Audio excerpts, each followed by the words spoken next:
maintenant parler de Théo Louaka, plus connu sous son prénom Théo. Il nous faudrait le nommer par son petit prénom, comme tout le mainstream médiatique, mais nous n'avons aucune envie de créer de l'empathie pour cet individu qui, ne l'oublions pas, s'est quand même rendu coupable au minimum d'un refus d'obtempérer et l'enquête progressant visiblement de coups sur agents dépositaires de l'autorité publique. Pour information, le petit Théo fait tout de même 1,94 m, il a 22 ans et il n'aurait jamais bossé de sa vie.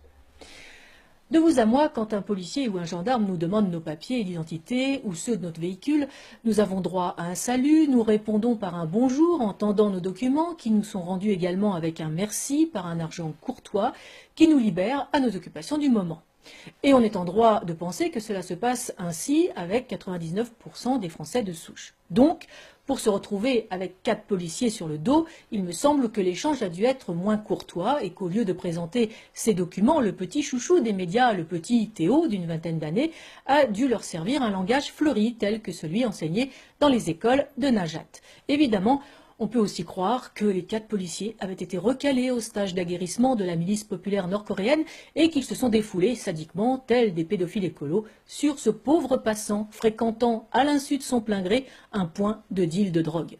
Ce garçon n'a définitivement pas de chance, tombé sur les mauvais flics au mauvais moment, au mauvais endroit.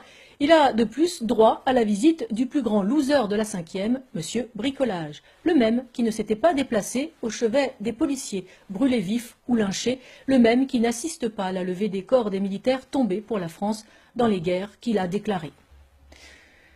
Une dizaine de jours plus tard, le bilan est connu, il était même prévisible. De nombreuses voitures de police brûlées, des commissariats attaqués, des policiers blessés, des véhicules privés incendiés comme des bus, du mobilier urbain, des magasins, des écoles, des agences postales, des stations-service, bref, tout ce qui a déjà coûté des milliards d'euros dans la politique de la ville. Tout ce qui a déjà été donné, détruit, reconstruit, brûlé, refait, pillé dans un cycle infernal depuis 40 ans.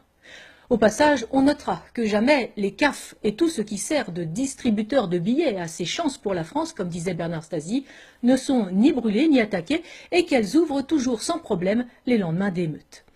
Toutes ces centaines de milliards d'euros, donc, qui ont fait défaut au développement des zones rurales, qui ont fait défaut au développement des infrastructures de communication routières, ferroviaires, aéroportuaires ou virtuelles, comme la fibre ou la 4G dans nos campagnes.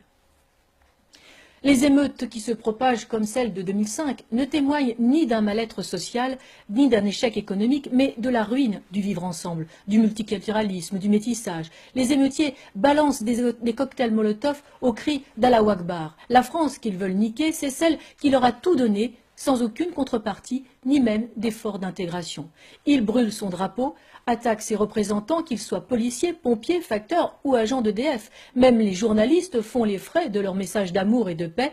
Quand ils ne se font pas lyncher, leur camion régie est incendié. Ils sont encore immigrés dans leur tête, bien qu'ils soient de la 3e, voire désormais la 4e génération sur notre sol. Et ils n'ont que mépris pour notre histoire. Ils vomissent notre civilisation gréco-chrétienne. Ils soutiennent ses ennemis, notamment Daesh, ici et sur les théâtres d'opération. Ils hurlent de joie dans les banlieues ou dans les prisons quand coule le sang français. Tous les copains de Théo ont la double nationalité d'office. 2e, 3e ou 4e génération d'immigrés marocains, algériens, tunisiens ou de je ne sais quelle ancienne colonie africaine. Ils ont, de par la constitution de leur pays d'origine, tous gardé la nationalité de leurs ancêtres. L'interdiction de la double nationalité et la déchéance de la nationalité française de façon automatique sont de ce fait tout à fait possible. Il faut donc en finir avec cette hypocrisie, ce non-sens, ce suicide qui voudrait que des descendants d'immigrés économiques qui n'auraient jamais dû faire venir leur famille puissent prétendre faire partie de la communauté nationale par le simple fait d'être nés sur le sol national. Être français, c'est bien plus que cela. Mais comment le faire comprendre à une génération de demeurés convaincus par leurs professeurs et les médias que la France leur doit quelque chose, qu'elle est comptable de la colonisation, alors que leurs ancêtres n'ont ni su entretenir, ni su améliorer les formidables infrastructures laissées sur place au départ des colons. Les descendants de l'immigration européenne ne posent aucun problème, ils sont intégrés depuis des générations. Les immigrés asiatiques ne manifestent jamais, peu ont la volonté de faire souche, et ceux qui sont présents depuis leur fuite sur les boat people ont un amour de la France que les camps communistes n'ont pas réussi à tuer. Ce sont donc toujours les mêmes, ceux à qui l'on a tout donné, tout passé, tout excusé, ceux pour qui on a tout avili en ne défendant pas nos principes, nos valeurs ou nos coutumes. Alors, c'est assez, dehors.